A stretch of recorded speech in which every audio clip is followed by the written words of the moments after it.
step aside. You're just a test technician." The jeer cracked through the command center, laughter spilling as the countdown blared. Mira Kaelen's jaw tightened, eyes locked on the flashing red warning only she seemed to notice. Guards rushed in, seizing her arms, dragging her back as the numbers plunged. 10, 9, she tore free, slammed her palm against the console, and outside the glass the missile roared skyward, fire splitting the desert horizon. The room froze, mouths wide, eyes blown open in disbelief, but then came the silence, broken by one voice. Colonel Aldrich Briggs stepped forward, gaze fixed on the steel glint at Mira's collar. His voice trembled. "That badge? It shouldn't exist. What secret could that forbidden insignia possibly reveal?" "This is Veteranbiker. Comment 1 if you're new, 2 if you've been with us, 3 if you ride with us every week. Like, subscribe, and stay to the end." Granite flats shimmered under noon heat, a pale sheet of concrete and sand framed by antenna spires and blocky hangars. Heat rippled off the launch apron until the distant gantry looked like it floated. Inside the command room, the air smelled of baked dust and warm circuitry. Fans hummed over rows of consoles, each with its small forest of status lights. People talked too loudly, as if volume could banish nerves. Somewhere a coffee cup clinked, hollow in the buzz. Mira Kaelen stood at the guidance station with her sleeves rolled too. The elbows, hair twisted into a quick knot that kept sliding loose. A tool roll sat neatly to one side, a stack of dog-eared procedures to the other. On her screen, the guidance health panel traced patient green lines, gyros, accelerometers, star tracker, GPS assist, 4 steady lanes of all good. She didn't watch the green. She watched what sat between the lines. "Hey, technician!" A lieutenant with a clipped grin called from behind the telemetry rack. "Don't touch anything unless someone with rank says so." His friend smiled without looking at her. Mira didn't answer. She feathered 2 keys and pulled the raw stream, unfiltered rate counts, timestamp deltas, checksum tags. A flicker arced across the numbers, so faint she almost blamed her eyes. She ran the packet again, slower. There it was, a micro stutter, a once every few hundred frames hiccup in the inertial loop. Too small to trip the green lanes, big enough, integrated over flight time, to bend the arc away from what the map called safe. The countdown display on the far wall blinked from a blank panel to a test sweep, then settled at T20. The room quieted, that false quiet of people trying to sound efficient. The test director, a square-shouldered major with sunburned ears, paced between rows and gave out times like a metronome. Pad is green, wins are inside envelope, guidance confirm, final align. Mira keyed the alignment once more. The algorithm's answer came back with the bland confidence of a machine. Nominal. She forced the view to jitter through a diagnostic roll and listened to the numbers sing back, or fail to. There, again, that tiny skip. She opened the filter design. Someone had updated the Kalman tuning coefficients overnight, squeezing response by a hair. On a perfect sensor, that would be a boast. On a hot day over a vibrating desert, it was a dare. "Guidance?" the major prompted. She tapped the comm. "Request hold for anomaly review." Every head in a 10-foot circle pivoted like she'd spoken in a foreign language. The lieutenant gave a short laugh. A captain near the doorway lifted his phone just low enough to pretend he wasn't holding it, camera lens peeking over his knuckles. The major didn't laugh. He pinched the bridge of his nose. "Define anomaly. Intermittent phase lag in the inertial loop. It passes built-in limits, but the drift term under vibration could accumulate. Recommend rerun alignment with damped tuning and pad level shaker." Recommend? the lieutenant echoed. "We recommend keeping to schedule." The major kept his eyes on Mira. "Impact if we ignore it?" She tightened her jaw. She could feel all the faces waiting for her to flinch. "Worst case, guidance thinks we're more upright than we are. Mid-course tries to correct a wobble we don't have. We dump energy in the wrong direction. With this profile, the error could grow fast." "How fast?" "Fast enough to matter before we complete the arc." Silence pressed for a heartbeat.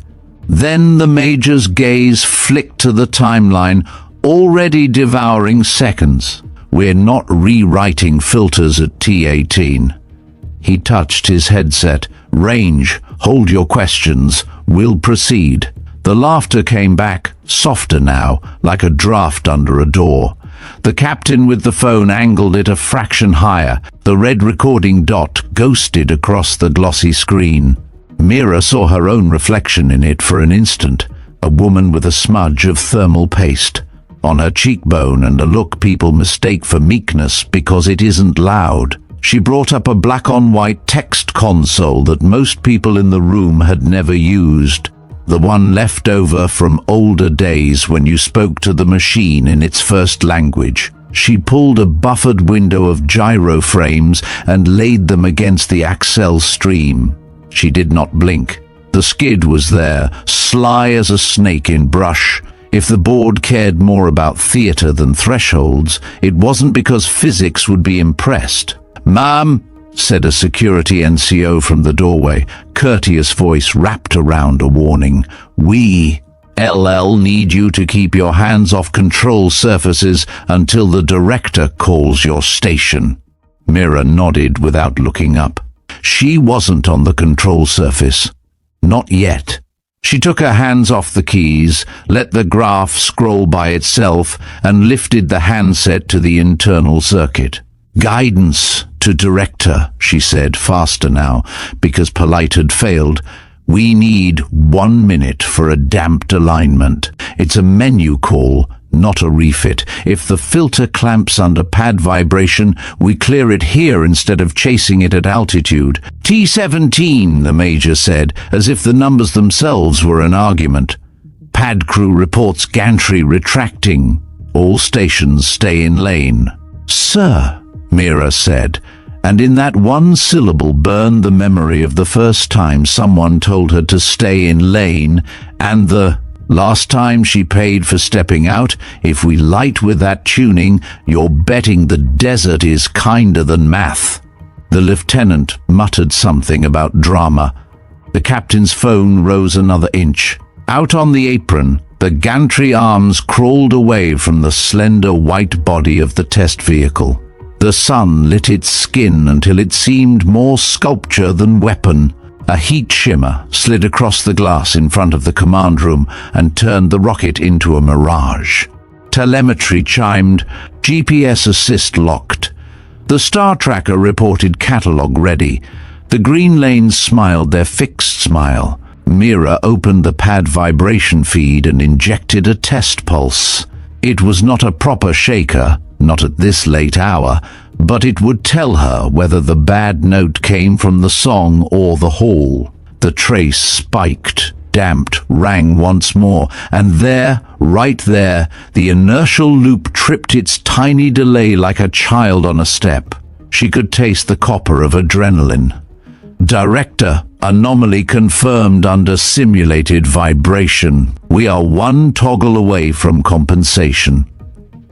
1 minute only. The major's headset crackled with someone else's impatience. Range control, flight, safety. Perhaps a colonel in an air-conditioned office with an eye on budget. He didn't weigh her words long enough to honor them. Negative hold. Guidance, record your concern. We proceed. The room exhaled like a single lung. Keys clicked. Checklists marched. A tech 2 aisles over whispered, "Here we go," and made a small sign over his heart that he thought nobody saw. Mira let the silence after the decision pass through her like a wave and leave her standing. She folded the handset back to its cradle. Her hands did not shake. The first page of her dog-eared procedures lay open where she'd left it this morning, over coffee that tasted like metal. Notes for situations where the instrument believes the world more than the world deserves. She had underlined the line about humility, the machines and the operators. The lieutenant leaned in as he walked by and spoke too close to her ear. "Don't worry. When this is done, we'll still need someone to wipe the fingerprints off the glass." He drifted away, smirking to his friends. Someone snorted. Someone else said, "Get her face. This'll be gold later." The phone lens waited like an insect eye. The red dot blinked. Mira rolled her chair an inch closer to the console and set the tips of her fingers on the rim of the keyboard without pressing. The pad vibrational feed still whispered. The loop still clicked its faint, treacherous click every few hundred frames. It would not show up for anyone who looked at the world in summaries. It would only punish the ones who believed the summaries. The wall display ticked to T10 and held for a final range check. The Major walked the room once more, counting off stations. Weather green, pad green, flight safety green, telemetry green, guidance recorded, Mira said, voice even. Anomaly remains, mitigation ready if ordered. "It won't be," the lieutenant murmured, too softly for the comms, loud enough for her. "We stick the landing, we roll footage, you learn your place." Through the glass, a dust devil spun itself thin and vanished. A raven cut a black line across the blinding sky and was gone.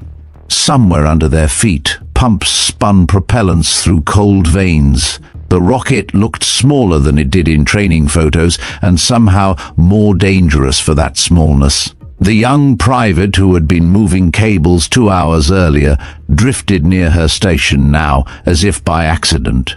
He kept his eyes on the floor. "Ma'am," he said, barely sound, "if you need a relay pulled." She shook her head once. "Not yet." He nodded, throat working, and moved on. T5. The security NCO lingered at the door, gaze steady, not unkind. His hand rested near the clasp of his gloves, the way a runner rests a toe on the line before the gun. He had heard the lieutenant. He had seen the phone. He had also watched Mira not raise her voice, not grandstand, not flinch. "Final call," the Major said. "All stations commit." Mira's screen blinked, not with color but with meaning. The microstutter danced, vanished, danced again. She imagined it in the air, a shiver in the long body as the vehicle drank acceleration. A tilt that wasn't a tilt, a correction that didn't need correcting until it did. She imagined its curve bending a handful of degrees and heard, behind the hum of electronics, the echo of another room years ago where she had been right too late. She drew a breath that reached the bottom of her ribs. In it lived dust and electricity and the taste of an old promise. "T2, guidance," the Major said. "Lock console, eyes only until ignition." Her fingers hovered over the keys. She did not press them. Not yet. On the far wall, the numbers gleamed like they had been carved into glass. In the reflection on her monitor, she saw the captain's phone angle higher, that red dot blinking like a metronome, recording someone's idea of a joke. She saw the lieutenant's easy grin. She saw the private's thin shoulders square. She saw, in the corner of the glass, her own face set the way it set when someone told her to wait for permission from physics. T1. The door clicked. Soft boots on tile came and stopped behind her. The shadow between her and the light stretched an inch. "Ma'am," the security NCO said, quieter than before, "when the director calls it, I'll have to move you back from the console." Mira nodded once. Eyes on the stutter the board kept calling nominal. "I understand," she said. The clock rolled toward the last minute, and the room leaned with it, like a ship taking a long swell. No one laughed now. Even the phone seemed to hold its breath. Out beyond the glass, the rocket waited, white against a sky so bright it hurt. Mira moved her right hand until it hung above the emergency menu she wasn't authorized to open. "Just in case," she whispered, to no one, to the machine, to the math. The second hand fell. The room tightened. The heat outside trembled. 0:30. The seconds bled away with the inevitability of tide. Every console glowed steady, technicians perched stiff in their chairs, each pair of eyes flicking between displays and the countdown pulsing on the wall. Heat shimmered through the observation glass, tinting the missile with a mirage glow. Mira Kaelen stayed at her station, hand hovering just short of the unauthorized menu. The air pressed heavy, humming with circuits, whispers, and the low tick of the timer. Then came ignition. The floor shuddered, a bass note rumble swelling until it filled every chest in the room. Fire clawed out from the launch platform, swallowing shadows on the desert floor. The long white shape leapt skyward in a bloom of smoke and light. Windows rattled, voices caught in throats, and then the vehicle was gone. Into the blue, dragging a tail of white that laced across the horizon. For a moment, applause tried to start, cut short by the silence that followed. Eyes swung to the trajectory plot blooming across screens. Dots aligned, green markers marched upward along a predicted path. Relief washed through the room like a shared breath. Someone chuckled nervously. Another murmured, "Looks good." But Mira's panel betrayed a different story. Numbers she had trained herself to read like weather shifts told her the curve bent ever so slightly. Not wild, not obvious, yet enough to matter. She whispered the figures under her breath, comparing the actual track with the calculated model. Each refresh showed a faint drift outward, accumulating grain by grain. "Director confirmed nominal flight," one controller announced loudly, eager to be first. "Nominal confirmed," came the reply. The room eased a fraction. Mira's pulse did not ease. She toggled another diagnostic, dragging up sensor deltas. The slip appeared like a ghost line, a pale shadow trailing the projected arc. It was not wide yet, but wide could grow. She reached for her comm again. Before she could speak, a firm hand landed on her shoulder. The security NCO from the doorway leaned close, voice low. "They want you away from the board. Orders from above. They'll lose control," she said, eyes never leaving the flickering numbers. "Ma'am," he muttered, "I'm just the messenger." Two more guards advanced from the wall, boots squeaking against polished tile. The lieutenant grinned across the aisle, enjoying the spectacle. The captain with the phone tilted the lens higher, capturing every twitch of her fingers. Mira's chair scraped as they tried to pull her back. She resisted, one palm slamming down onto the console edge. Trajectory deviating, she snapped. Magnitude still small, correction window open. The director swung toward her with visible irritation. "Engineer, you're out of line." Telemetry shows nominal. She spun her screen outward. Not telemetry summary, raw data. "Look." A ripple of unease passed through the closest operators as they glanced at her graphs. The minor stutter she had warned about now etched faint sawteeth across the line. One young analyst swallowed hard, uncertain. But the major in charge waved a hand, unwilling to admit doubt in front of so many. "We proceed. Stand down." The guards tugged harder. Mira's chair screeched against tile, her nails dug into the console lip. Heat from the screens painted her face in ghostly green. Through the glass wall, the missile shrank as it clawed higher. Sunlight gilded its plume, dazzling enough to blind the careless. To most eyes it was beauty, to hers it was an omen. Her breath quickened. She calculated the vector again in her head. No calculator needed. Muscle memory from a dozen simulations. The numbers sang the same discord. They would miss the target box if nothing changed. Not by miles, not yet, but enough to risk debris falling short of the safe zone. "Release her," the major ordered, exasperated. One guard hesitated. The NCO frowned, uncertain. Mira seized that sliver. She lunged, pressing a sequence with the heel of her hand. Alarms chirped as the console recognized an override attempt. The room erupted in shouts. "What are you doing?" the lieutenant barked. "She's tampering!" "Correction vector," Mira answered sharply. Her eyes darted across the inputs, fingers flying faster now, every keystroke a plea to physics to listen. The radar display twitched. A new marker traced across the main arc, a course adjust line. For 3 breaths, chaos reigned. Controllers shouting. The director demanding lockdown, security reaching again for her arms. Then the projection stabilized. The ghost line merged closer to the green corridor, deviation narrowing. Mira sagged against her chair, sweat prickling down her spine. The private who had offered to help earlier let out a hiss of astonishment. She fixed it. Not everyone looked relieved. The major's face tightened, a man caught between gratitude and fury. He lifted his headset. Range, confirm correction. A pause crackled. Then confirmed. Trajectory within acceptable parameters. The tension broke like glass. Operators sagged back, exhaling, but the director's eyes hardened. Escort her out. She doesn't act again without authorization. Mira pushed hair from her face, meeting his stare. Authorization won't stop gravity.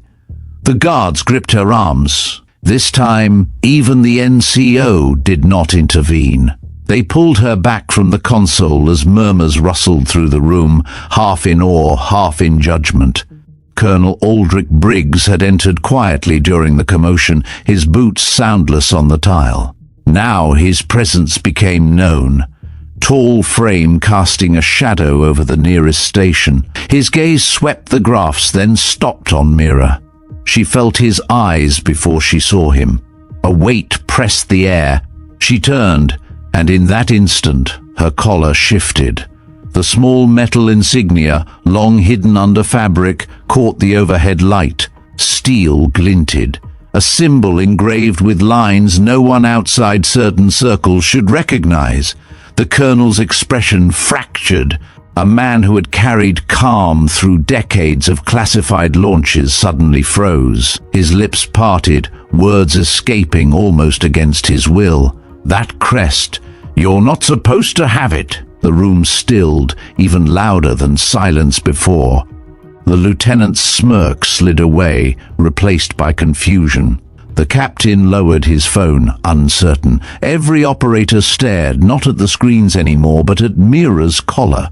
Her pulse thundered. She raised her chin, not in defiance, but in resignation. There was no hiding now.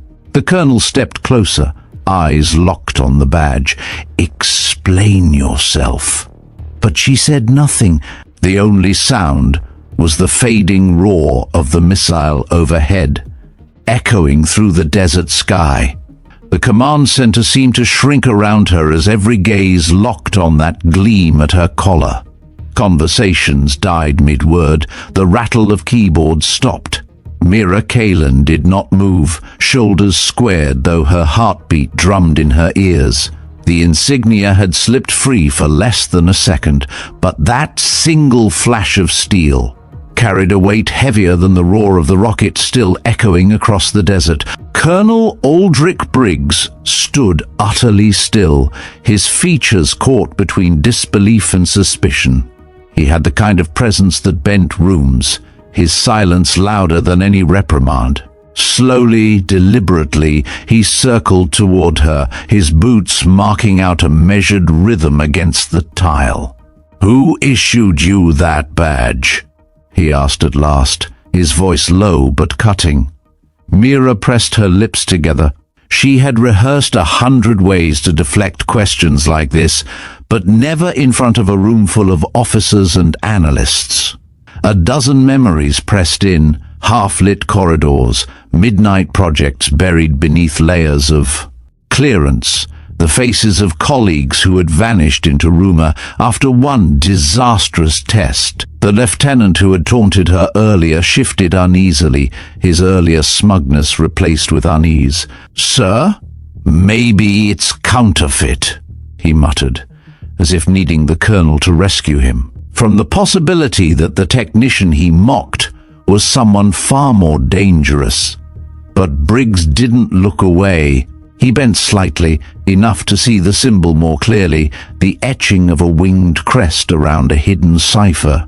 Counterfeit? No. I signed decommission orders myself. Only a handful were struck. "So how?" he asked, voice gaining force. "Does one end up on your uniform?" Mira's silence was answer enough. It was not defiance. It was the stillness of someone unwilling to lie, yet not free to speak truth.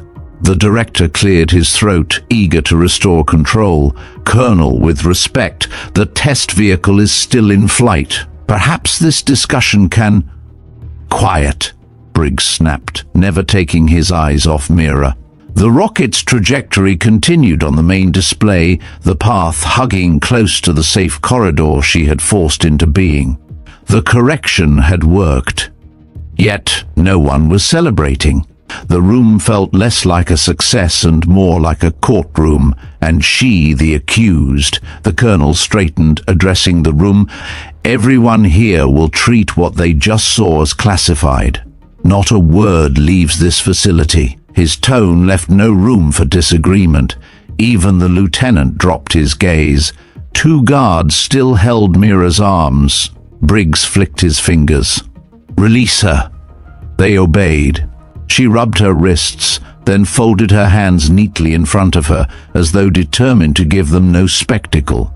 Briggs leaned close enough for only she could hear. "You shouldn't exist." Sentinel crest was dissolved. "If you're still standing here, someone lied to me."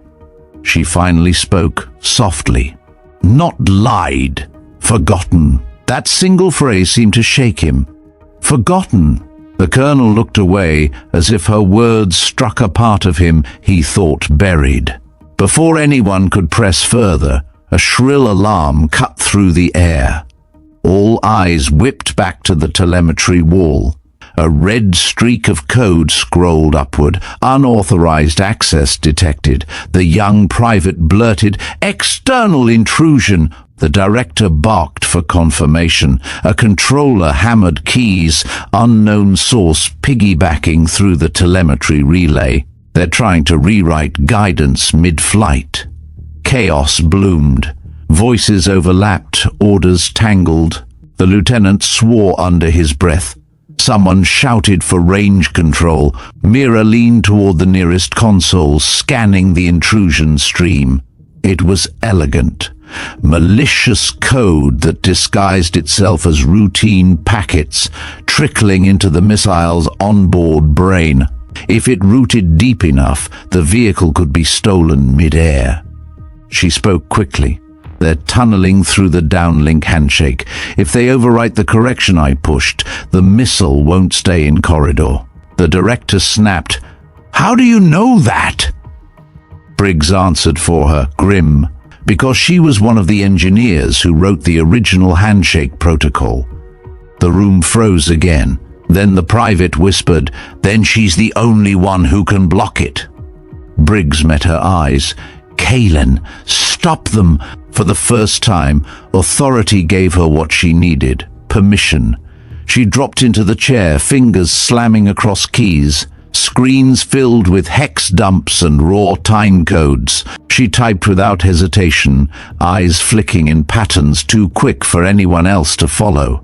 The enemy stream shifted, adapting, trying to outpace her counter. The missile's trace wobbled on the wall, jerking away from the safe path, then back. Gasps swept the room. Mira's breath came short but steady. She unlocked a buried subroutine she had sworn never to touch again, an emergency command that forced the system into manual isolation. The interface resisted, warning of irreversible lockout. She pushed past. A second alarm screamed. If she failed, the missile would initiate self-destruct to prevent capture.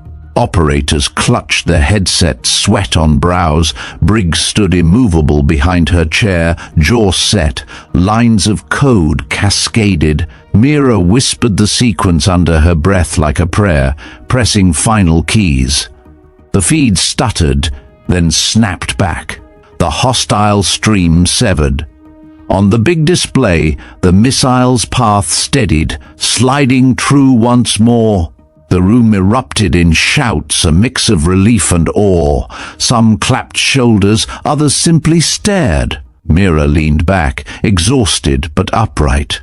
Her hands trembled slightly as she pulled them from the console. Briggs spoke into the sudden hush. "You all witnessed this. Without her, we would have lost control today. Understand what that means." His gaze swept the room, daring anyone to challenge him. No one did. Then he turned to Mira. His voice dropped, roughened. "You've been hiding in plain sight. That ends now." She looked at him, weary but unflinching. "I didn't ask to be exposed." "Nevertheless," Briggs replied, "the world just saw proof." He nodded toward the captain's phone, still in hand, its lens dark but damning. "And if that footage leaves this room, every shadow you tried to disappear into will be burned away." The captain paled, lowering the device entirely. Mira exhaled slowly. "Then I'll have to finish what I started before someone else decides to finish it for me." Above them, the desert sky swallowed the missile's final roar. Inside the room, the weight of secrets pressed down harder than the heat outside. The rocket's thunder faded into memory, but the command center did not settle. Relief had washed through them when Mira severed the hostile stream, yet it curdled quickly into unease. Screens returned to calm green, but no one trusted them. Operators whispered to one another, cautious, as though afraid their own words might be logged. Colonel Briggs remained planted behind Mira, arms folded, his eyes unreadable. He had ordered her to act, and she had delivered. But the insignia on her collar lingered like a ghost in the room. No one dared mention it, yet everyone's thoughts circled back to that gleam of metal. The director tried to restore procedure. "Range reports vehicle stable, continuing profile," he announced. His voice wavered, as though reading lines that no longer mattered. "Mission designated successful pending re-entry." "No," Briggs interrupted. His tone cut clean through the haze. "This mission was compromised. Whoever penetrated our downlink did so with sophistication far beyond what we've prepared for. And she," he pointed at Mira without turning his head, "was the only one who recognized it in time." The lieutenant shifted uneasily, muttering, "Sir, she acted without clearance. She saved the test," Briggs snapped. The words slammed across the room, leaving no space for contradiction. Mira sat straighter, though her face remained composed. She had no desire to gloat. Each success brought more attention, and attention was the last thing she wanted. Yet the silence that followed Briggs's defense pressed in heavier than condemnation. The colonel leaned down, voice pitched for her alone. "We're not finished here. You and I will talk, away from this crowd." She nodded once, accepting inevitability. The guards stepped forward at Briggs's gesture, not to restrain this time, but to escort. The lieutenant's disappointment was obvious. He had expected her removal in shame, not in guarded respect. They moved through the corridor that led away from the control floor, air cooler in the passage, yet weighted with echoes. Fluorescent lights buzzed overhead, throwing their shadows long across the sterile walls. Mira's boots clicked against polished concrete. Briggs walked close, his presence sharp as the desert sun outside. Halfway down the hall he spoke. "That emblem, why do you still carry it?" Mira kept her gaze ahead. "Because forgetting it doesn't erase what was built under that banner."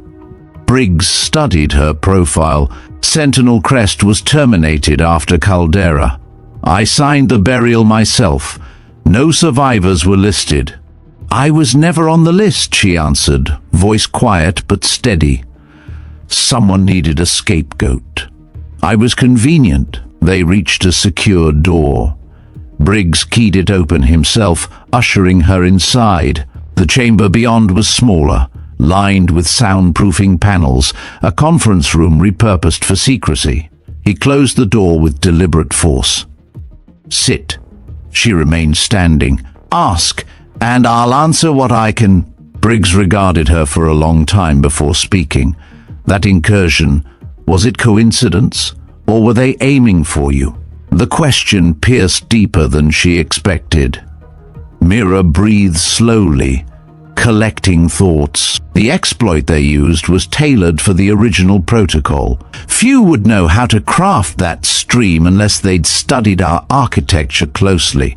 That narrows suspects. Name them? I can't. Too many fragments of crest ended up scattered. Pieces went private, others buried in archives. But whoever it is, they're resurfacing now. Briggs paced slowly around the table, hands clasped behind his back. "And you've been hiding here, among regular test crews, hoping no one would notice." "I wasn't hiding," she corrected. "I was working. Quietly. Because silence is safer than trying to prove what you know when no one wants to hear it." Briggs halted. "Until today, until your officers mocked the wrong person," she said without heat. The colonel's lips twitched, though not in humor. "You've made my situation difficult. If I shield you, I invite questions from higher command. If I expose you, I risk destroying the only chance to understand what's hunting us." Before she could reply, the intercom crackled. A controller's voice, panicked. "Colonel, intrusion renewed. They're not through the downlink this time. They're in our command net." Briggs yanked the door open. Mira followed at his heels. Back in the control room, chaos had blossomed again.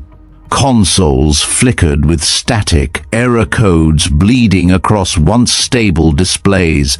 Operators scrambled, slapping keys uselessly. The director shouted for system resets.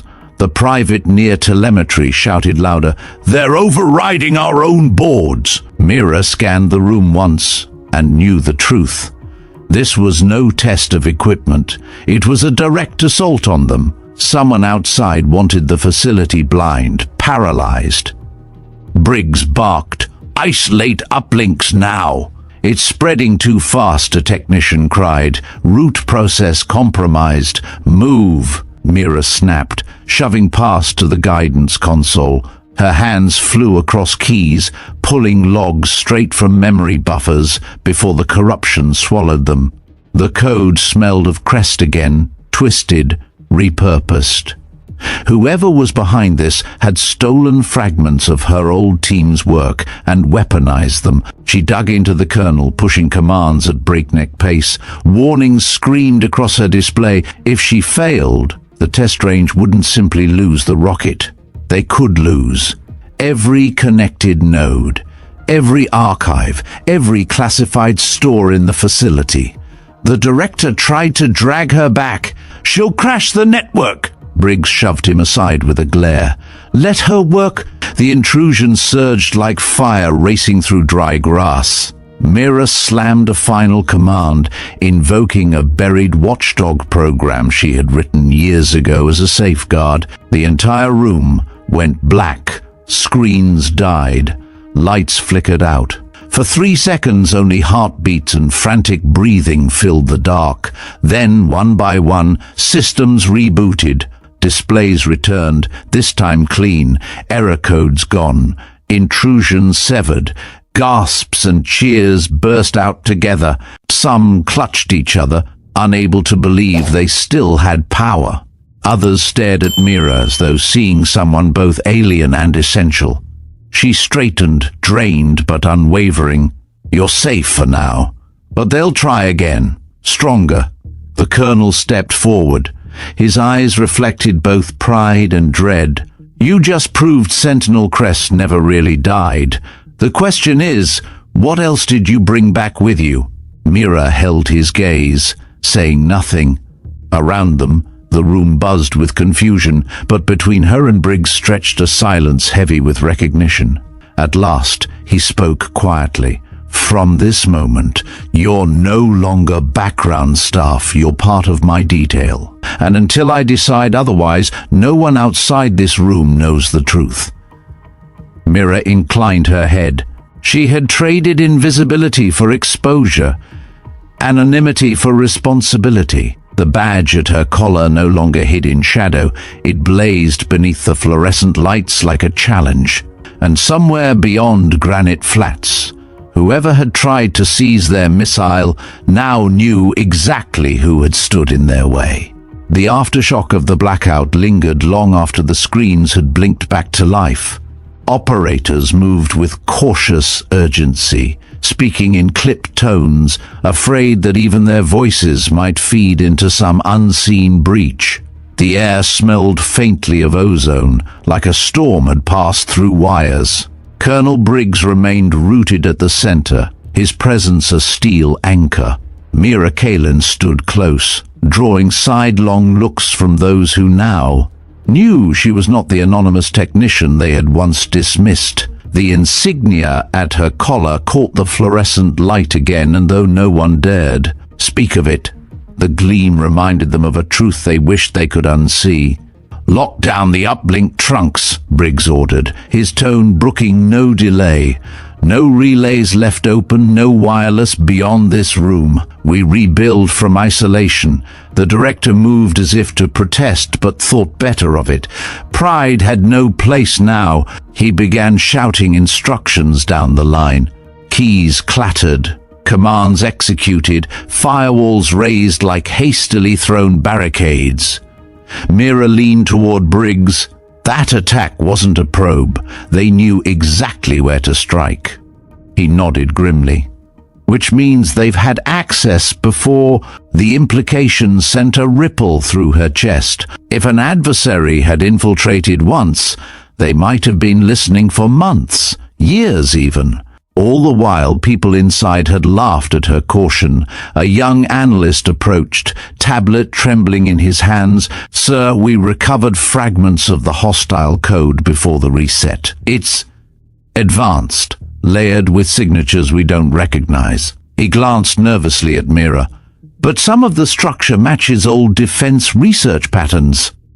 Her jaw tightened. Sentinel designs. Twisted, but ours. Whispers stirred around them. Briggs silenced them with a glare. "File it for classified review. Nothing leaves this floor." He lowered his voice toward Mira. "We'll need to speak where walls don't have ears." She followed him out into the corridor once more. The guards fell in behind them, wary but deferential now. They passed through sterile hallways, then up a stairwell where the sound of their boots echoed sharp against concrete. At the top, Briggs unlocked a smaller observation deck, glass windows framing the vast desert. The horizon shimmered, heat still rising from the tarmac below. The missile's contrail stretched pale and broken across the sky, a scar in blue. Briggs let the silence hang before he turned. "You weren't supposed to be alive." When Caldera collapsed, reports said no one walked out. Yet here you are. Why? Mira studied the desert line rather than his eyes. Because someone had to be left to remember.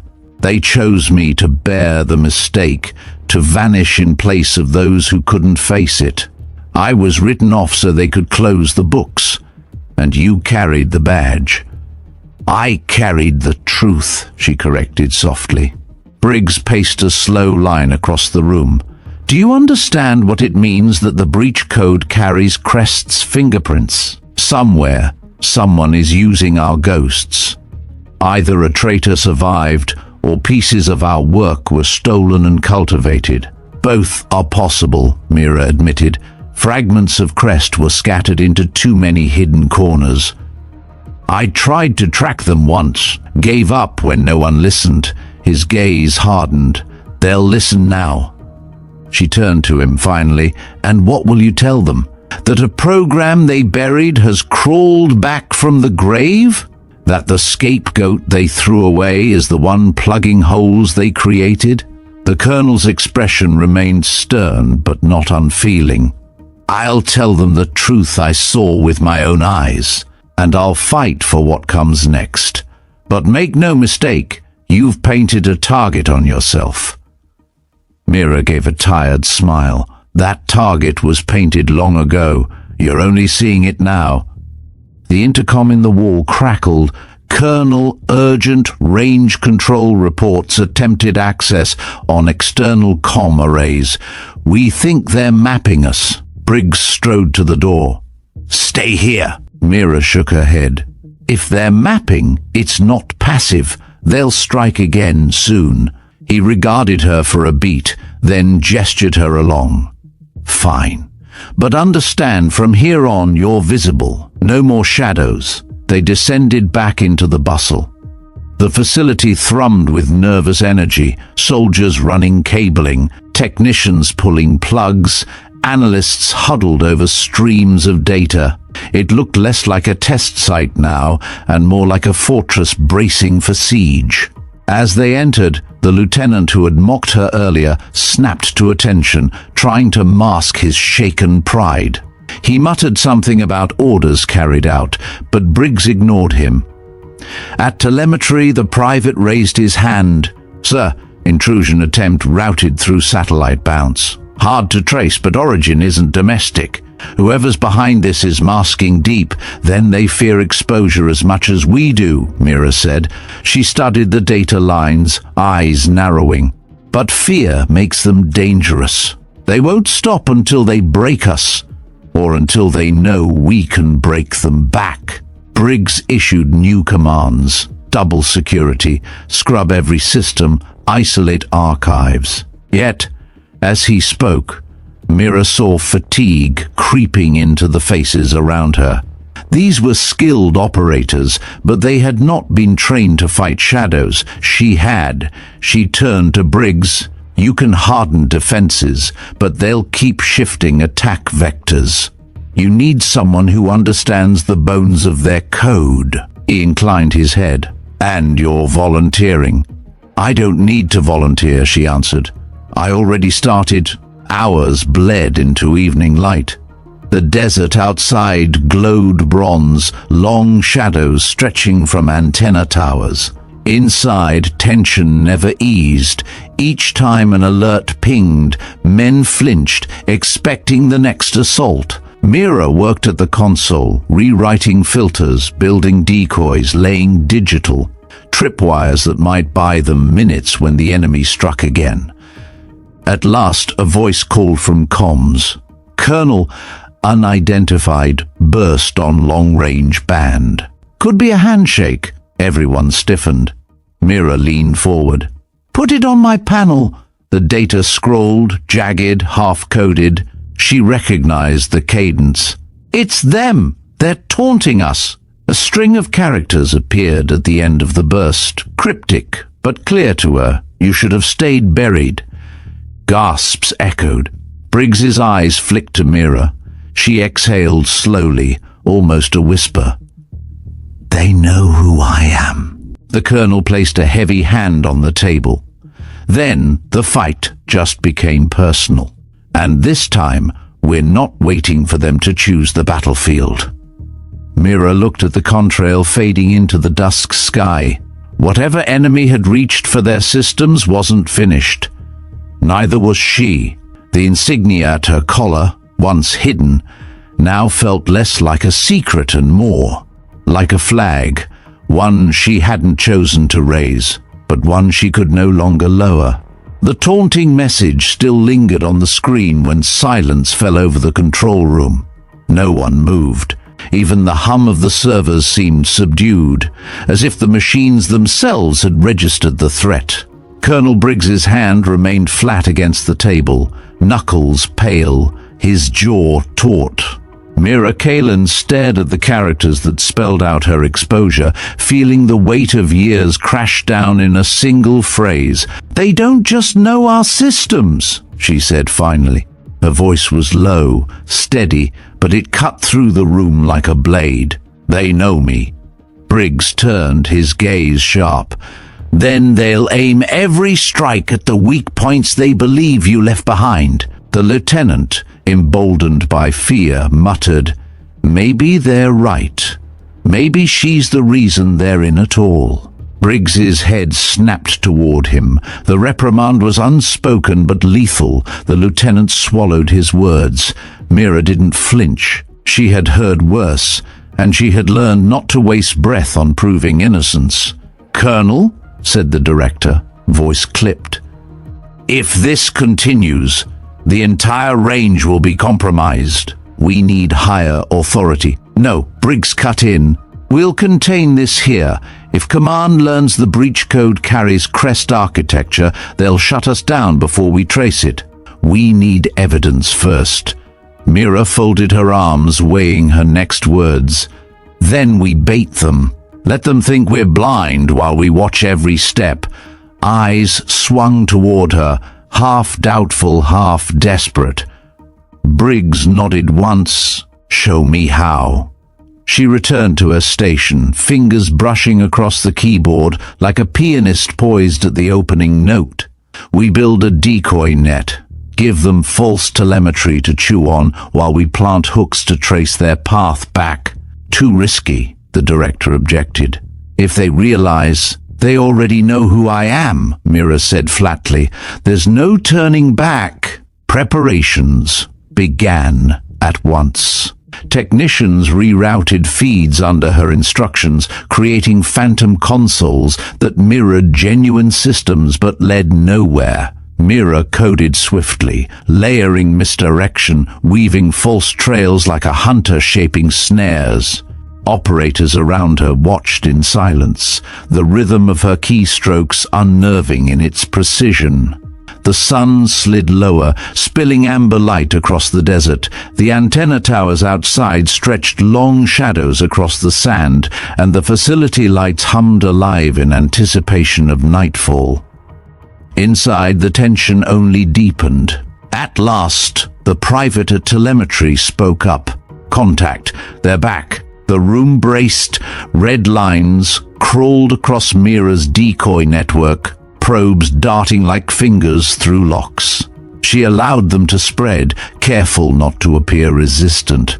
Each false node they touched planted a hidden tracer, a filament of code pointing back upstream. "Hold them steady," she whispered, though the words were for herself. "Come closer.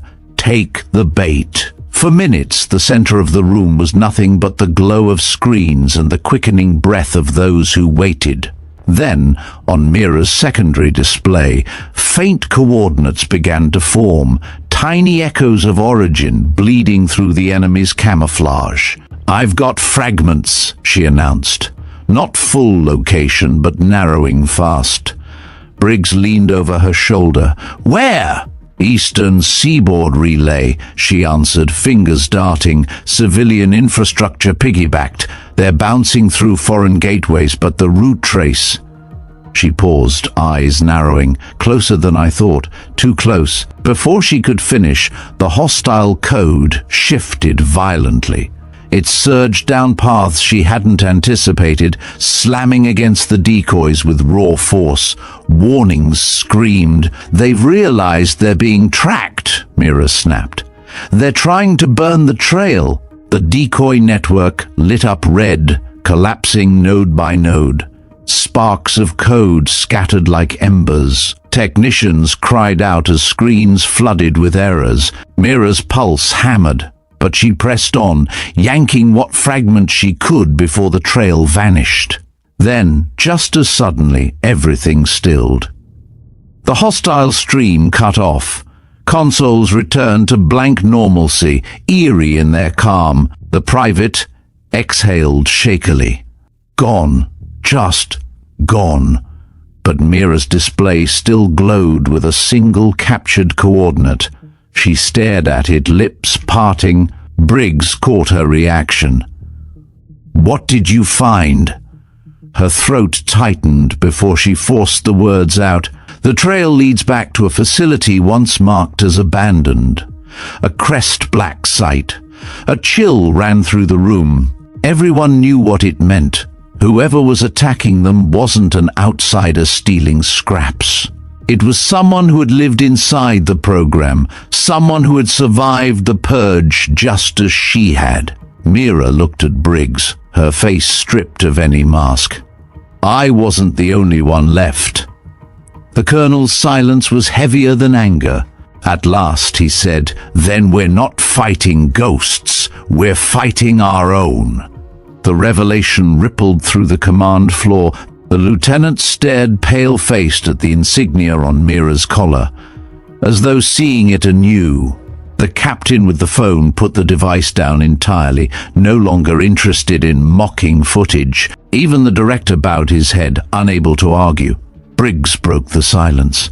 "We lock down Granite Flats. No transmissions leave this site until we know the truth. And Mira," he looked at her with something almost like respect, though hard-edged, "you're coming with me when we confront this. You've seen their code. You understand their mind. I'll need that." She let the weight of his words settle. For years she had worked in the shadows, hiding the badge, burying the past. Now there was no turning away. "I'll go," she said, "but understand this. They know every trick I know. They built them with me." Briggs's eyes glinted. "Then it's time you built something new." The desert night pressed against the glass, deep blue streaked with the fading scar of contrail. Inside the command center, no one felt relief, only the tremor of a larger storm approaching. Mira adjusted the collar of her uniform, the badge gleaming in harsh light, no longer hidden but carried like both weapon and warning. The message had been clear: you should have stayed buried. But Mira Kaelen knew there would be no more burying, not of her, not of Sentinel Crest, and certainly not of the truth clawing its way back from the shadows. The desert night pressed close to Granite Flats, a heavy silence stretching across the compound. Inside the command center, the hum of machines never ceased, yet every operator moved like someone aware of being watched. The enemy had gone quiet, but quiet only meant preparation. Colonel Briggs summoned Mira Kaelen into a smaller operations chamber. The walls here bore no windows, only panels of matte steel. A map projection glowed across the table, marking communication relays, storage depots, and one flashing icon on the eastern seaboard, coordinates she had wrestled from the collapsing trail. Briggs tapped the point with a blunt finger. That site was listed as dismantled 8 years ago. If it's live again, it's not by accident. Mira studied the projection. The symbol on her collar caught the light, casting a faint reflection on the table. It was never dismantled. Crest projects were rarely ended. They were shelved, sealed, or hidden behind new names. If the breach came from there, it's someone who knows the framework from inside out. Briggs's expression remained granite. Then, we're dealing with a defector. Someone who walked away with more than just memory. They didn't walk, Mira said, voice steady. They were allowed. Or ordered. Her words sank into the room like lead. Briggs straightened, turning to the cluster of officers nearby. No transmissions about this leave Granite Flats. Anyone breaks silence, they answer to me. The director opened his mouth to argue but faltered under Briggs's stare. The others lowered their eyes. Mira turned the map, zooming in. We won't trace them again if they know we're watching. Next time they'll bury their steps deeper. The only way forward is to draw them into a fight here. On ground we control. Briggs arched an eyebrow. You're suggesting baiting them? She nodded. They already tested our defenses. If we act weak, they'll come harder, expecting to finish what they started. That's when we turn it back on them. The colonel considered her, then finally said, set it up. The next hours unfolded in a blur of preparation. Engineers rerouted circuits into sacrificial loops, decoys layered deeper than before, false telemetry programmed to look like legitimate flaws. Mira orchestrated it with the precision of someone building a snare for a predator she had studied all her life. The private shadowed her, quick to follow instructions, his earlier awe settling into determination. Even the lieutenant who had mocked her kept silent now, forced into uneasy respect. Outside, the desert wind picked up, rattling fences and sending grit against the walls. Inside, every person braced for the return strike. It came just past midnight. The alarms erupted in unison, scarlet lights pulsing across the room. Consoles screamed with incoming streams. This time the attack came like a hammer. No subtle infiltration, but a flood meant to overwhelm. Red across every panel, data bursts battering at their firewalls. They're coming through everything at once, an operator shouted. Hold them on the decoys, Mira commanded, her hands already flying over the console. Don't resist too hard, let them think we're crumbling. The fake systems absorbed the strike, collapsing node by node. Sparks of code twisted into chaos across displays. Technicians swore under their breath as familiar readouts burned away. To the enemy, it would look like total collapse. Then Mira sprang the trap. With a keystroke, the buried hooks she'd planted activated, wrapping around the hostile streams. Each tracer clamped down like iron teeth, ripping at the cloaked origins. The enemy tried to recoil, to cut off, but momentum betrayed them. For the first time their path opened wider. I've got them, she breathed. Hold steady, don't sever yet. Lines of data poured onto her screen, coordinates bleeding through camouflage. She forced her will into the machine, overriding safety prompts, ignoring the warnings of instability. The trace drew back across continents, across hidden relays. And then the coordinates snapped clear. The projection lit up, a black site buried beneath the name of a research facility, nowhere near abandoned. Mira froze. She recognized the designation, not just Crest's work, her work, a sub-project she had designed in secrecy years before Caldera, never meant to survive. Yet here it was, alive and feeding the enemy. Her breath caught. They're using something I built. Briggs leaned close, eyes narrowing at the revelation. Then they know how you think. Every move you'd make, they'll anticipate. Unless I stop thinking the way they expect, Mira replied, voice edged with fire. Before she could drive deeper, the enemy realized their mistake. The hostile stream convulsed, pouring raw power into the network, desperate to break free. Consoles flickered, sparks spitting from one panel. A technician yelped as smoke hissed upward. They're trying to fry us out, someone shouted. Mira's fingers blurred. One more second. Just one. She ripped the final packets from the stream, then severed connection herself. The displays snapped back to clean static. The attack was gone. The room erupted in noise, relief, disbelief, fear. Briggs silenced them with a barked order. Mira sat back, hair damp at the temples, heart still pounding. On her screen, the coordinates glowed like a wound. She could not look away. Briggs placed a hand on the table, voice iron. We have proof now. And we have a location. The private spoke, voice hushed. What happens next? The colonel's eyes swept the room, then landed on Mira. Next, we stop hiding. We confront them head on. Mira knew what that meant. Exposure, risk, stepping fully into the open where the enemy wanted her. Yet she also knew there was no other path. Every shadow she had lived in had been burned away. She rose, meeting Briggs's stare. Then we go to them. The colonel nodded once. And when we do, I expect you to finish what they started years ago, for good. The badge at her collar gleamed beneath the harsh lights, no longer hidden but burning like a brand. Around her, the operators stared in silence, each of them aware they had witnessed something they would never speak of again. The storm had broken. The real battle was no longer about a single missile test, or even granite flats.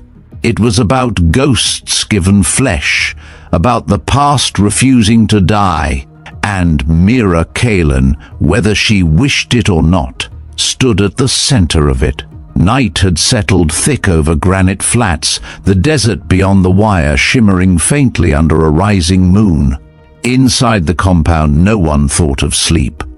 The control center hummed at full alert, lights harsh against drawn faces. Operators hunched over terminals, some checking filters, others scrubbing the last fragments of hostile code. It looked less like a test range now, and more like a war room waiting for the next strike. Mira Kaelen remained at her console, though her work was different from the others. While technicians patched firewalls and engineers replaced scorched panels, she pieced through the trail she had ripped from the enemy.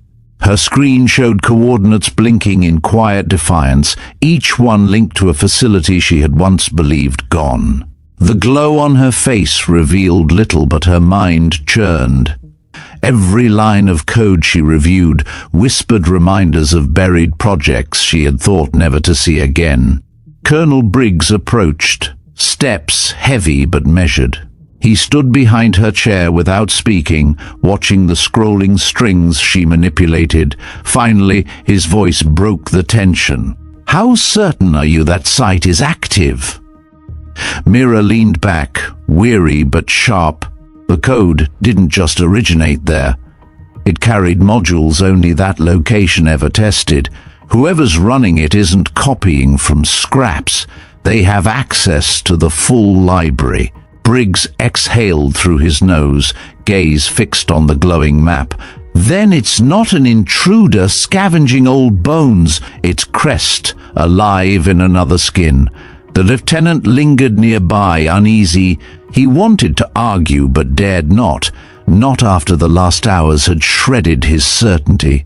Instead, he said tightly, "If we know where they are, why not strike now? Call in command, bring the hammer down." Mira swiveled toward him. "Because whoever's there expects that. They'd vanish before a plane reached the coast, or worse, they'd trigger what they've prepared. You saw how fast they reacted when I traced them." Her words cut through the room, silencing the scattered whispers. Even the lieutenant had no retort. Briggs studied her, expression unreadable. "Then what's your plan?"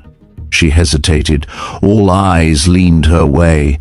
The badge on her collar glinted faintly, reminding everyone she was no longer the background figure they'd once ignored. "We don't hit them from above, we walk in." Gasps rose. A technician muttered, "That's suicide." Mira's tone was calm. "They know me. They built the taunt for me. If I show up in their systems directly, they'll engage. And when they engage, we pull everything. Names, structures, whatever they're hiding." The colonel's jaw tightened. "You mean to bait them with yourself?" "I'm already the target," she replied. "Better to use that than wait for them to pick the next time and place." For a long moment, only the whir of fans filled the room. Then Briggs gave a short nod. "Prepare it. But if you step into their net, you won't step alone." We do this under my command. The next hours were consumed in fevered work. Engineers carved out a clean system isolated from the rest of the range. A sterile chamber of wires and processors shielded against contagion. Soldiers dragged in portable generators, sealing the room like a bunker. It was a digital battlefield being built from scratch, designed for one purpose: confrontation. Mira oversaw every line, her hands never still. She coded tripwires, loops and choke points, blending tricks no manual would ever list. The private assisted, eyes wide but quick, following her directions without pause. Across the room, Briggs stood like a sentinel, watching the transformation. The director sulked at the margin, powerless now that his authority had slipped. When the chamber was ready, Mira sat before the sterile console. The hum of the generator filled the silence, a heartbeat of machinery. She flexed her fingers once, inhaling. For years she had avoided this exact moment. Direct contact with ghosts of her past. Now there was no choice. Briggs rested a hand on the back of her chair. You have one mission. Force them to reveal themselves. The moment we have confirmation, we cut the line. She looked up at him, expression unreadable. And if cutting isn't possible, then you improvise. You've proven you can. Her lips curved faintly, not in humor but in recognition. Then she turned back to the console and initiated the handshake. The screens flickered, then filled with static. A heartbeat later, a cascade of characters poured across. They were waiting. "Welcome home," the message read. The operators behind her muttered. The words weren't aimed at the facility. They were for her. Mira typed swiftly, "Identify yourself." The reply came at once, "We are the ones who remembered what you forgot." She felt the air in the chamber thicken. Her pulse hammered, but she forced herself steady. "They're not masking this time," she told Briggs. "They want me to know it's them." The enemy began unleashing patterns, hurling cascades of code designed to overwhelm. Mira countered, fingers blurring. Every line of their assault carried fingerprints of techniques she had written long ago, twisted into new forms. Each keystroke was like dueling with her younger self, a reflection she could barely recognize. Briggs barked orders to his men to stand ready, but this fight was invisible to them. Only Mira saw the battlefield. Towers of logic gates toppling under pressure, walls of data slamming against decoys, counterattacks weaving like knives in the dark. "They're pushing harder," the private warned, staring at graphs spiking red. "They're testing me," Mira said, teeth clenched. She pushed back with a new command, one she had invented only that night, something Crest could never predict. The stream buckled, the enemy momentarily stunned. Her screen flared with a new line. "So you learned to change. Good. That means you're still ours." The words sliced colder than the night air. She stared at them, then struck back with a command that slammed the channel shut. The room erupted in warning sirens. Sparks hissed from a router stack.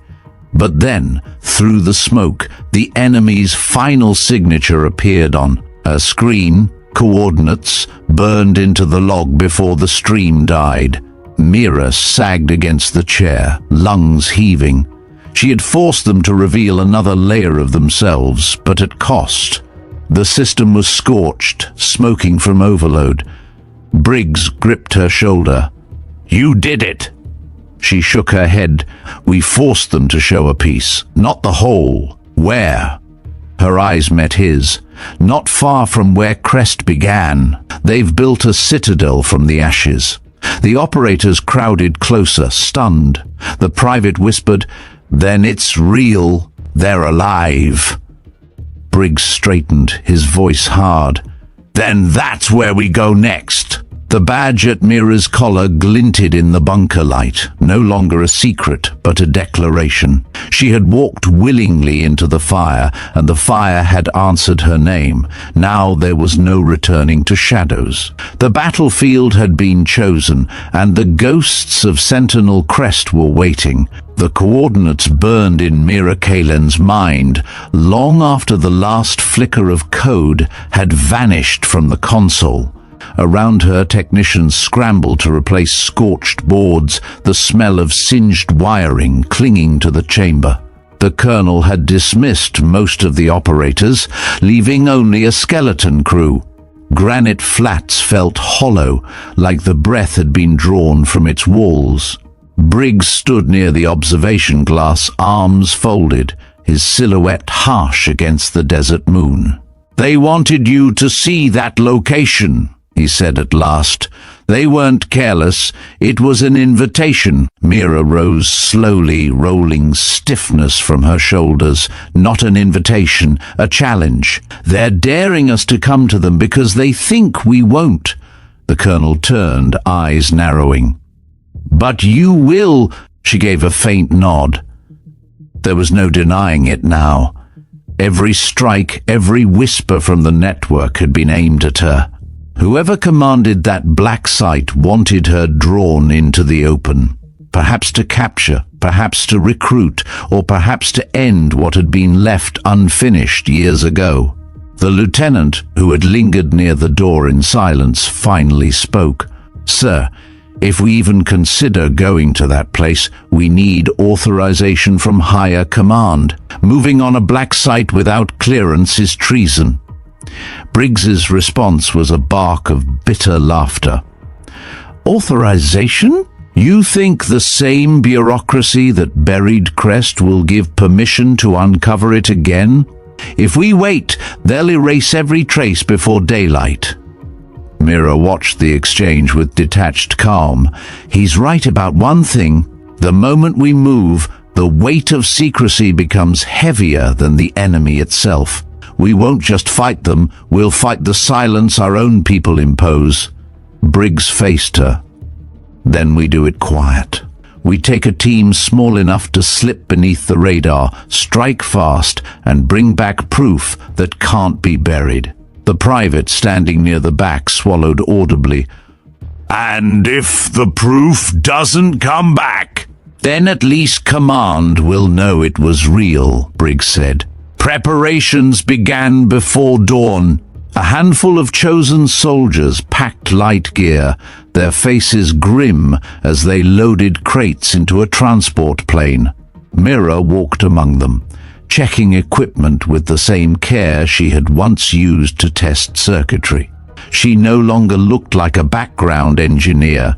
Her presence was as direct as the weapons they carried. The badge at her collar was visible now, unhidden, and none dared ask her to tuck it away. The journey eastward was silent. Engines droned over empty desert, then over the darker patchwork of forests and coastline. Inside the cabin, soldiers sat with helmets resting in their laps, eyes closed but minds awake. Briggs occupied the forward bench, silent as stone. Mira sat opposite, gaze fixed on the small monitor displaying the coordinates she had pulled. The longer she stared, the more it felt like looking at an old scar, one she had never expected to reopen. When the plane descended, dawn had only just broken. Mist clung to the coastline, curling through skeletal trees and half-collapsed warehouses. The black site rose from the fog not as ruins, but as a fortress cleverly disguised as decay. Barbed fencing ringed the perimeter, watchtowers standing like sentinels. To the untrained eye it looked deserted. Mira knew better. They moved through the tree line, boots sinking into damp earth. The air smelled of salt and rust. Briggs raised his hand, signaling halt as they neared a ridge overlooking the compound. Through binoculars they saw faint movement, patrols disguised as scavengers, rifles carried like tools. The deception was meticulous. "This place was never abandoned," Briggs murmured. Mira adjusted her focus. noting the antenna arrays disguised as broken scaffolding. They've been operating here in plain sight, hiding behind neglect. The lieutenant whispered, "How do we get in?" "Through the cracks they think no one remembers," Mira said. She pointed to a service tunnel partly collapsed near the shoreline. "That was built for coolant lines. I designed part of it myself. They'll assume time buried it, but if we're careful, it'll take us inside." Briggs studied her face. "You lead." The tunnel mouth gaped wide, choked with debris and moss. Soldiers moved stones aside, creating a narrow passage. Darkness swallowed them as they slid into the earth, flashlights cutting thin beams through dust. The air grew cooler, tinged with iron and mold. Every step echoed, a reminder that the structure was still alive beneath its skin. Halfway through, Mira paused, fingers tracing a section of wall, symbols etched faintly in the metal, long since worn. She remembered carving them during the construction years ago, identifiers only her unit understood. A code of belonging. Now, seeing them again, she felt a tremor in her chest. "They'll know someone came through here," she whispered. Briggs's voice rumbled softly behind her. "Then let's make it count." The tunnel opened into a maintenance bay lit dimly by overhead fluorescence. The group fanned out, rifles raised. Dust lay thick on machinery, but the consoles glowed faintly, indicators blinking. Not abandoned, never. Suddenly a voice echoed through hidden speakers, clear and mocking. "We wondered when you'd stop hiding." The soldiers froze. Mira lifted her head, scanning the ceiling. "Show yourself!" Laughter rolled, disembodied. "Why rush? You've already stepped back into the fold." Briggs motioned for silence, but Mira spoke again, her voice ringing steady. "You're not Crest, you're what's left after it was twisted." The voice answered smoothly, "No, Mira. We are Crest without chains. We kept building when the cowards tore down, and you were meant to lead us." The weight of those words struck her harder than she expected. Old memories of late-night labs, designs drafted under secrecy, colleagues whispering theories that no one else dared imagine. She had believed all of that died in Caldera. Now it returned like a spectre. "They'll try to break you," Briggs warned quietly, eyes locked on the shadows. Mira stepped forward, ignoring the rifles raised in protection. "If you think dragging the past from the grave will make me follow, you're wrong. I saw what Crest became. That's why I walked into obscurity instead of carrying its stain." A hiss of static answered, then the voice again. "You didn't walk away. You were pushed, branded, discarded, forced to vanish. We gave you a badge because we believed you, and you still wear it." She touched the collar unconsciously. The metal seemed heavier than ever. From the far wall, a panel slid open. Figures emerged, clad in uniforms without insignia, their faces obscured by masks. Rifles gleamed under the pale lights. Behind them stood a taller silhouette, the source of the voice now revealed in flesh. Mira's breath hitched, not in fear, but in recognition. The stance, the cadence of his step. A man she once worked beside, presumed dead. "Commander Relan," she whispered. The figure inclined his head. "You remember?" Briggs raised his weapon, soldiers following. But Relan only lifted a hand, calm, confident. "No need for guns. If we wanted you dead, you'd never have reached this chamber. We wanted you here because you're the missing piece." Mira steadied herself. "You're leading this." "I'm continuing what they buried," Relan replied, his voice both familiar and foreign. Crest was never about protecting nations. It was about power beyond borders. We were betrayed, Mira. But together we can finish what we started, the colonel's voice thundered.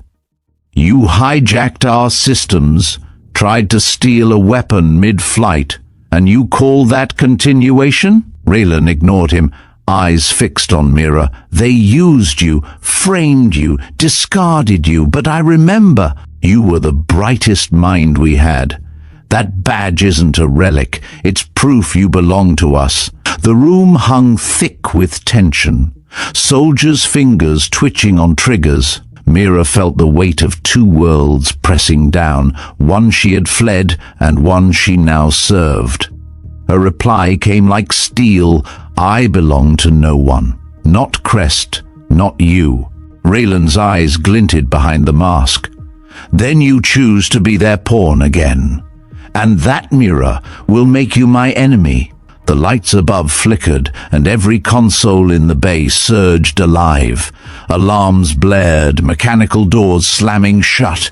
Soldiers swung their rifles, but Raylan and his masked followers melted back into corridors as quickly as they had appeared. Briggs shouted, "Defensive positions!" Mira scanned the consoles as new streams of code unfurled. They weren't just trapped. They were being tested again, here in the heart of the enemy's citadel. For the first time since Granite Flats, Mira felt the line drawn sharp. Not just between past and present, but between who she had been and who she must become. She tightened her fists. Whatever ghosts still lingered in this place, she would face them, not as a shadow of Crest, but as the only one willing to end it. The compound still reverberated with alarms when the transport finally lifted them away. Engines roared against the coastal wind, carrying Mira Kaelen and the small strike team back into the sky. No one spoke. The men sat stiff in their seats, weapons still clutched like anchors, their eyes heavy with questions they dared not ask aloud. Colonel Briggs kept his gaze fixed forward, jaw like carved stone. He had seen the enemy's face, had heard the name Mira whispered with reverence and venom alike. The truth of Sentinel Crest was no longer rumor. It lived, and it had chosen its battlefield. Mira sat apart, collar slightly torn, badge gleaming faint under the cabin's dim light. She traced it once with her thumb, not as someone proud, but as someone burdened. The voice of Raylan still echoed in her head, tempting, condemning, daring her to choose. She had answered him, but the weight of that choice would follow her long after the night ended. The storm was no longer hidden. Crest's shadow had stepped into daylight, and Mira knew this was only the beginning. Whatever lay ahead would not be fought with code alone, nor with rifles in narrow corridors. It would be fought in every place power feared truth. As the coastline vanished beneath the clouds, Mira closed her eyes briefly. She was tired, but resolve burned brighter than exhaustion. The badge at her collar no longer felt like a relic. It was a vow. The fight was far from over. In fact, it had only just begun. The fight was far from over. In fact, it had only just begun. If this story gripped you, don't forget to like, share, and subscribe to the channel. Your support keeps these untold battles alive.